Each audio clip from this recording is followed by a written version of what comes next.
Pemirsa, imbas pengerjaan proyek MRT fase 2, Dinas Perhubungan DKI Jakarta menutup akses jalur lambat di Jalan Medan Merdeka Selatan, sisi selatan. Penutupan jalan mulai 26 Agustus hingga 9 September mendatang. Suasana arus lalu lintas di Jalan Medan Merdeka Selatan, sisi selatan ramai lancar setelah penutupan jalur lambat di Jalan Medan Merdeka Selatan. Kendaraan sedikit tersendat di persimpangan ruas jalur lambat menuju jalur cepat karena beberapa kendaraan masih memasuki jalur lambat yang telah ditutup sejak hari ini hingga 9 September mendatang.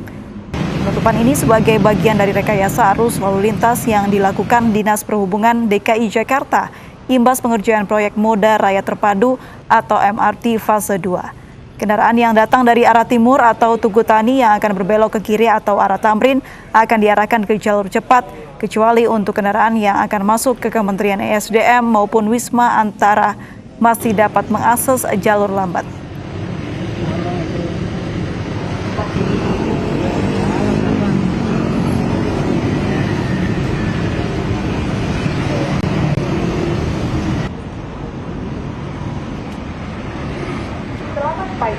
Kami dari Dinas Perhubungan air mengalir dan sabun.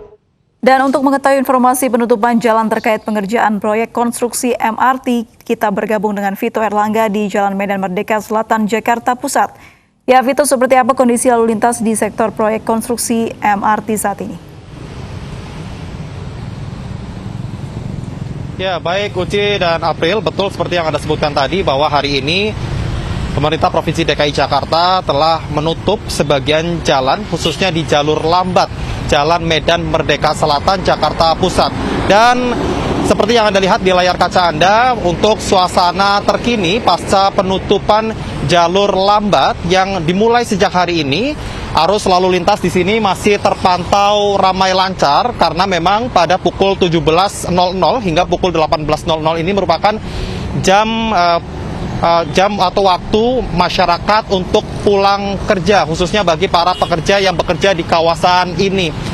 Selain itu juga tadi kami sempat melihat beberapa petugas, yaitu dari Dinas Perhubungan serta dari Satlantas Polda Metro Jaya juga bersiaga di kawasan ini untuk menertibkan arus lalu lintas. Dan seperti yang Anda lihat di layar kaca Anda bahwa dengan adanya proyek MRT tahap kedua ini merupakan tidak bagi sejauh pengamatan kami ini belum memberikan dampak yang cukup signifikan bagi kepadatan arus lalu lintas begitu. Hal ini dikarenakan untuk penutupan sendiri hanya berdampak pada satu lajur dari total 4 lajur yang disediakan. Artinya hanya memakan jalur lambat dan setengah dari jalur pedestrian. Dan namun bagi Anda yang melintas di kawasan ini, khususnya dari arah sisi timur atau dari Tugu Tani, yang ingin belok ke kiri menuju ke Jalan Medan Merdeka Selatan, diharuskan untuk waspada dan berhati-hati dan langsung mengambil jalur cepat. Hal ini penutupan sendiri sudah dimulai di depan kantor Kementerian ESDM. Namun untuk akses menuju kantor Kementerian ESDM sendiri, Dinas Perhubungan masih membuka khusus untuk para karyawan yang memang bekerja di tempat tersebut. Kemudian untuk proyek ini sendiri rencananya akan digelar hingga tanggal 9 September begitu, dan pelaksana proyek sendiri saat ini sudah memasang sejumlah pelang atau rambu-rambu bagi masyarakat yang melintas di kawasan ini untuk bisa berhati-hati. Diketahui bahwa pelaksanaan proyek MRT tahap 2A ini mencakup jalur dari Bundaran HI menuju ke arah stasiun Monas yang nantinya akan dilanjutkan ke arah stasiun kota. Kemudian untuk fase 2B setelah dari fase 2A nanti rencananya akan pengerjaan akan dilaksanakan hingga sampai stasiun Ancol Barat. Maka dari itu untuk masyarakat khususnya yang melintas di kawasan ini diharapkan untuk senantiasa menaati rambu lalu lintas dan memperhatikan marka jalan. Kembali ke Anda. Baik, terima kasih Vito Erlangga atas informasinya dan selamat bertugas kembali. Berbagai cara dilakukan agar warga patuh dengan protokol kesehatan. Puluhan anggota TNI di Kabupaten Jombang, Jawa Timur belusukan ke dalam pasar dengan menggunakan pocong. Sementara Polsek Sunda Kelapa, Jakarta juga sengaja membawa pocong-pocongan saat sosialisasikan protokol kesehatan di Pasar Jaya Muara Angke. Menggunakan masker, lihat korban COVID di depan ini, di belakang saya ini, ya. Ini akibat mengabaikan kesehatan virus corona. Dengan menggendong pocong, puluhan anggota TNI belusukan ke dalam pasar Legi di Kota Jombang, Jawa Timur. Kita minum vitamin. Sambil terus berjalan, petugas berorasi mengajak seluruh masyarakat agar sadar akan bahaya penularan COVID-19. Biasakan di kehidupan normal ini kita selalu menggunakan masker. Aksi menggendong pocong keliling pasar Kota Jombang ini sengaja dilakukan karena banyak masyarakat yang hingga saat ini masih belum sadar akan bahaya penularan virus corona. Untuk memberitahu kepada masyarakat agar masyarakat tahu bahayanya COVID itu bisa menimbulkan korban jiwa. Nah, selama ini masyarakat kan harus perlu diberitahu seperti ini. Rumah-rumah selalu pergunakan masker dan cuci tangan. Sehingga kita akan terjangkit COVID-19, musibahnya berupa orang itu akan meninggal dunia. Sementara Polsek Sunda Kelapa juga sengaja membawa pocong-pocongan yang berperan sebagai pengingat bahaya virus corona bagi mereka yang tidak mematuhi protokol kesehatan di kawasan Pasar Jaya Muara Angke.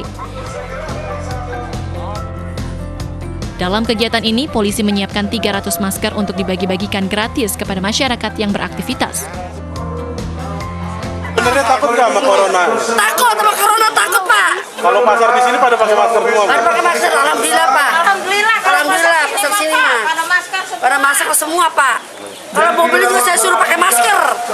Mau belinya juga ya? Iya Pak. Meski tergolong kawasan padat penduduk, kawasan Muara Angke tidak tergolong zona merah penyebaran COVID-19. Dari Jakarta dan Jombang, Vendra Kurniawan, Muhtar Bagus, iNews melaporkan. Keselamatan para tenaga medis yang berjuang melayani pasien COVID-19 mendapat apresiasi dari MNC Peduli. Sejumlah alat pelindung diri langsung disalurkan kepada rumah sakit supaya tenaga kesehatan bisa terhindar dari penularan virus corona.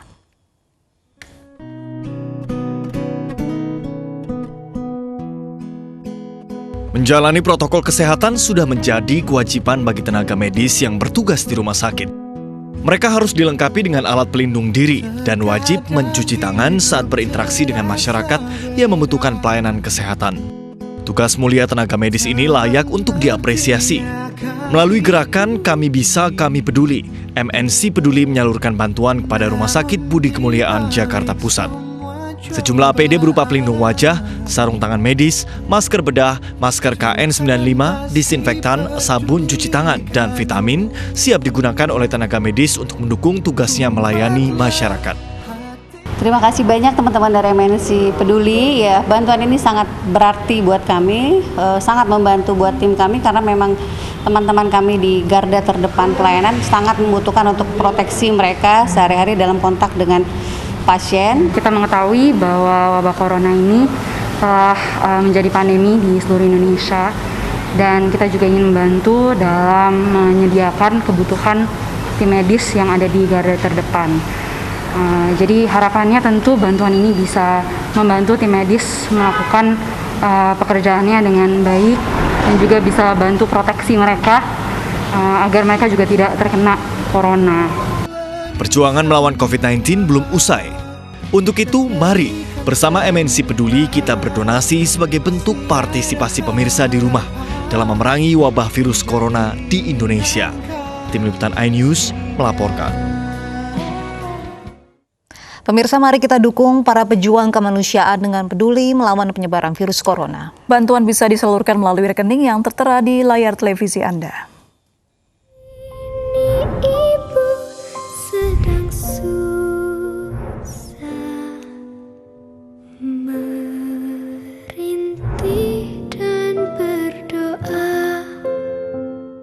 Pemain terbaik dunia sebanyak 6 kali Lionel Messi memutuskan akan hengkang dari Barcelona. Informasi selengkapnya usai jeda berikut ini.